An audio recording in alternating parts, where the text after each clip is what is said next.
안녕하세요. 안성수 목사입니다. 여러분 추석 잘 쇠셨죠? 추석이라서 한 주 쉬고 오늘 다시 팟캐스트가 시작되었는데요.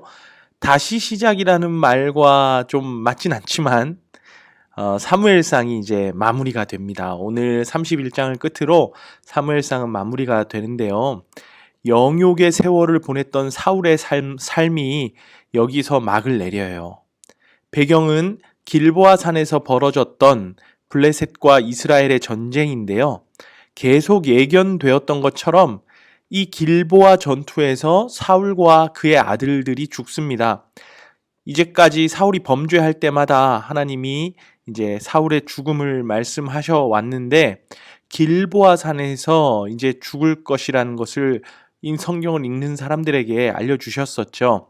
사울에게는 이제 이 컷이 마지막 씬인 셈입니다. 구약에서는 한 인물의 죽음으로 한 권의 책이 끝나는 경우가 많이 있었어요. 야곱과 요셉의 죽음으로 창세기가 끝이 나죠. 모세의 죽음으로 신명기가 끝납니다. 여호수아의 죽음으로 여호수아서가 끝이 나는데요. 물론 야곱이나 요셉, 모세, 여호수아 같은 인물들과 이 사울은 어떤 무게감이나 정통성의 측면에서 절대 같을 수는 없겠죠. 그런데 그가 이스라엘의 첫 번째 초대 왕이었고 그의 죽음이 곧 이제 다윗이라는 엄청난 인물의 시작이라는 점에서 역사의 한 페이지가 닫히는 사건이라고 봐도 무방할 것 같아요. 그렇게 사울의 죽음으로 이 사무엘 상이 끝이 납니다. 길보아 산에 진을 쳤던 이스라엘과 이 블레셋의 전쟁은 블레셋 왕 아기스의 승리로 끝이 나는데 길보아 산은 그때 이스라엘 군사들의 무덤이나 다름이 없었어요. 그 전사자들 가운데는 사울 왕과 그의 세 아들 요나단, 아비나답, 말기수아도 포함되어 있었습니다. 사울은 화살에 맞아 치명적인 부상을 입은 상태로 도망을 치다가 이방인인 블레셋 사람의 손에 죽느니 나 스스로 죽는 편이 낫다고 생각을 합니다. 그래서 이 스스로 죽는 것을 선택을 하는데요.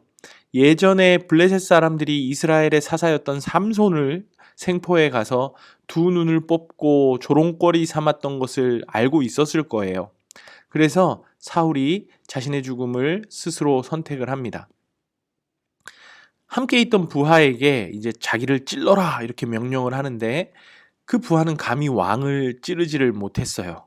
혹 왕을 죽였다가 살아남는다 할지라도 이 왕을 죽였다는 명분이 남아서 이스라엘에서의 자신의 삶은 끝이 날 것이라고 생각했던 것 같아요. 무엇보다 자기 손으로 감히 왕을 죽인다는 오명을 쓰고 싶지 않았을 겁니다. 사울은 하는 수 없이 자신의 칼로 스스로 찔러서 죽는 것을 선택합니다. 자살을 한 셈이죠. 사울의 비참한 말로입니다. 사울이 죽자 이 부하도 같은 방법으로 따라 죽습니다. 이 부하는 꽤 충직했던 것 같습니다. 그리고 모든 상황이 그로 하여금 자포자기하게 만들었던 것 같아요. 처음에 하나님께서 사무엘을 통해서 사울을 왕으로 세우실 때 왕으로서 그에게 중요한 임무 하나를 말씀하셨는데 그것은 블레셋을 물리치고 이스라엘 백성들을 구원해내는 것이었습니다. 그게 사무엘상 9장 16절에 나오는데요. 제가 한번 읽어보겠습니다. 사무엘상 9장 16절입니다. 내일 이맘때에 내가 베냐민 땅에서 한 사람을 내게로 보내리니 너는 그에게 기름을 부어 내 백성 이스라엘의 지도자로 삼으라. 그가 내 백성을 블레셋 사람들의 손에서 구원하리라. 내 백성의 부르짖음이 내게 상달되었으므로 내가 그들을 돌아보았노라 하셨더니 이 내 백성을 블레셋 사람들의 손에서 구원하리라. 그런 명령을 받고 시작했던 사울 왕이 정작 블레셋과의 전쟁에서 죽어요. 이게 표면적으로 상징적으로 그가 왕으로서의 사명을 얼마나 잘 지키지 못하고 죽었는가, 얼마나 실패했었는가를 전적으로 드러내 보여준 것이죠. 여기서 한 가지 우리가 짚어볼 점은 사울이 스스로 목숨을 끊었다는 점입니다. 이 믿음의 선배들이 자살을 방지하려는 차원에서 자살을 하면 지옥에 간다고 가르쳐 왔었어요. 하나님의 소유, 하나님이 주신 목숨을 자기 임의대로 결정할 수 없고, 그런 맥락에서 스스로 생을 마감하는 것은 하나님의 영역을 침범한 불순종의 죄다 라고 이야기를 했던 것 같습니다. 성경에 보면 한 6명 정도의 자살자들이 나와요. 오늘 본문의 사울 왕과 사울의 부하, 또 삼손이 있고요. 다윗의 아들 압살롬이 다윗을 반역할 때 동조했던, 그 압살롬에게 동조해 주었던 아히도벨, 또 북이스라엘에서 이 엘라 왕을 죽이고 7일 동안 다스렸다가 결국은 7일 만에 왕위를 내려놔야 됐던 시므리 왕, 마지막으로 예수님의 12 제자 중 한 사람인 가룟 유다가 있죠. 사실 성경은 이들의 자살에 어떤 결과를 가져왔는지 어떤 평가나 언급도 하지 않습니다. 따라서 자살로 인해 지옥에 간다고 무조건 그렇게 말해서는 안 될 거예요. 다만 자살이라는 것은 생명을 만드시고 생명 자체이신 하나님을 믿는 이 우리 그리스도인들에게는 분명히 긍정적인 요소는 아닙니다. 특별히 사울은 평생을 하나님이 아닌 자신의 선택으로 살았던 사람인데 마지막에 죽는 문제도 이 패턴을 벗어나지 못했다는 것이 참 아쉬운 대목이에요. 평생 자기 뜻대로 선택을 하고 결정해서 살아왔던 사울이 결국 마지막에 죽는 문제에서까지 자기 자신의 선택으로 마감하게 됩니다. 대적 이스라엘을 지난 40년 동안 다스렸던 왕을 죽였다는 것은 이 블레셋 군인들에게 상당히 기념비적인 사건이었습니다. 그래서 사울과 아들들의 시신을 벳산 성벽 골짜기에 못 박고 머리를 베어서 블레셋 전역에 보내며 승리를 자축합니다. 그리고 사울이 입었던 갑옷을 그들의 신을 모신 아스다롯 신전에 두고 승리의 전리품 삼았습니다. 이 벳산 성벽은 이스라엘 골짜기와 요단 골짜기가 만나는 이 접점에 위치한 곳인데요. 교통의 요충지로 알려져 있어요. 많은 사람들이 지나다니면서 볼 수 있는 곳이었다는 말입니다.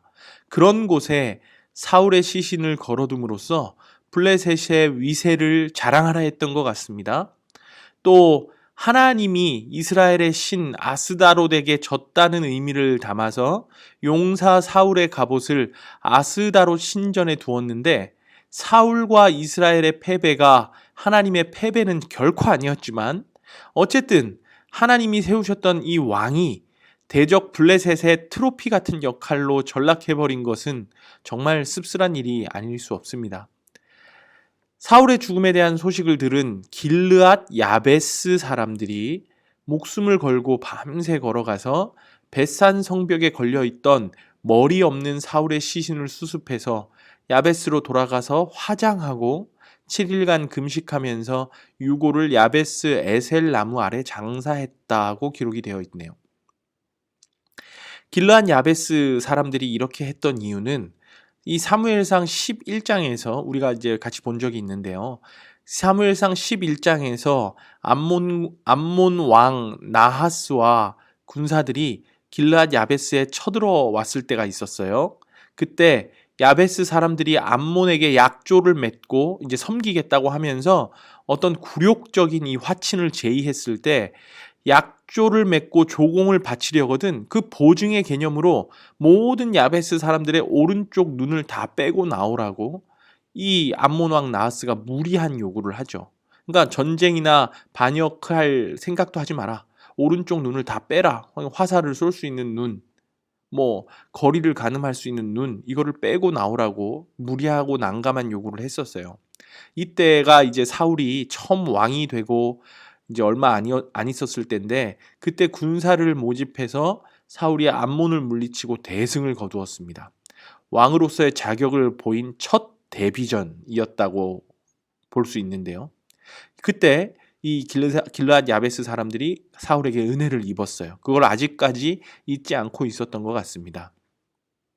그래서 그들이 이 블레셋 군사들이 득실거리던 벳산 성벽까지 목숨을 걸고 찾아가서 사울의 시신을 거두고 화장하여 야베스 지역의 에셀나무 아래 장사하고 7일간 금식하면서 애도했다는 것입니다. 이 고대 이스라엘에서는 사람이 죽으면 주로 이제 동굴에 매장하는 것이 일반적이었는데 사울과 아들들은 이 시신을 불살랐다는 점에서 화장을 했다는 거죠.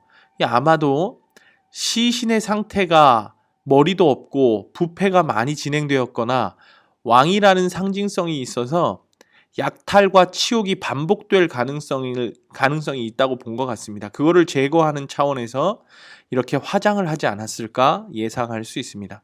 분명한 것은 흔하지 않은 장례법이었던 것은 맞습니다. 사울의 등장은 모든 사람들로 하여금 기대를 품게 했지만 그의 마지막은 비참했습니다. 사울은 왕이었지만 일찌감치 왕으로서의 자격을 상실한 자였습니다. 하나님의 무대에서 내려왔다 해도 과언이 아니었는데 그의 삶의 길목길목마다 하나님이 아닌 자신의 선택을 믿었던 것이 참 안타깝다는 생각이 들어요.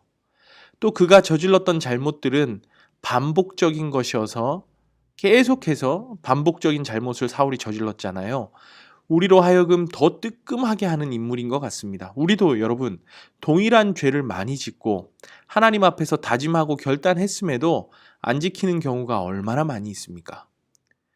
우리가 수도 없이 잊고 살지만 수도 없이 다시 떠올리고 새겨야 할 것이 있다면 바로 우리의 삶의 주인이 누구시냐? 우리의 삶의 세세한 것까지 다 아시고 인도하시는 분이 누구시냐 하는 것입니다. 우리의 삶에서도 블레셋, 아말렉 같은 이 위기들이 많이 생겨요. 우리가 살다 보면 위기의 순간, 두려운 순간, 이런 것들이 얼마나 많이 있습니까? 그때 이 사울의 삶이 오늘 우리의 반면교사가 되어야 합니다. 누가 뭐라 해도 하나님과의 관계가 가장 중요하다는 것을 잊어서는 안 됩니다. 사울은 그거 실패했어요. 모든 것을 가지고 있어도 하나님께 고정된 시선이 틀어지면 결국 우리의 모든 것이 틀어짐을 깨달아야 합니다. 이미 틀어져 있는 삶이라면 하나님께 다시 시선을 맞추는 데 집중하고 그 시선을 유지하는 것이 가장 중요합니다. 잊지 마세요. 신앙은 이 땅에 우리의 시선을 두는 것이 아니라 하늘 소망의 시선을 고정하고 유지하는 것입니다. 이제 이 사무엘상 대단원의 마무리를 하면서 다윗의 시인 시편 15편 말씀을 다시 한번 상기하고 마무리하도록 하겠습니다. 시편 15편입니다. 여호와여, 주의 장막에 머무를 자 누구오며 주의 성산에 사는 자 누구오니이까? 정직하게 행하며 공의를 실천하며 그의 마음에 진실을 말하며 그의 혀로 남을 허물하지 아니하고 그의 이웃에게 악을 행하지 아니하며 그의 이웃을 비방하지 아니하며 그의 눈은 망령된 자를 멸시하며 여호와를 두려워하는 자들을 존대하며 그의 마음에 서원한 것은 해로울지라도 변하지 아니하며 이자를 받으려고 돈을 꾸어주지 아니하며 뇌물을 받고 무죄한 자를 해하지 아니하는 자이니 이런 일을 행하는 자는 영원히 흔들리지 아니하리이다. 하나님 앞에서 우리 모두의 삶이 주의 장막에 머무는 삶, 주의 성산에 사는 삶이 되기를 원합니다. 이제까지 사무엘상 참 즐겁게 우리가 같이 봐왔는데요. 속히 코로나가 종료되고 우리가 함께 모여서 다시 한번 성경을 보게 될 날을 기대합니다. 여러분 감사합니다.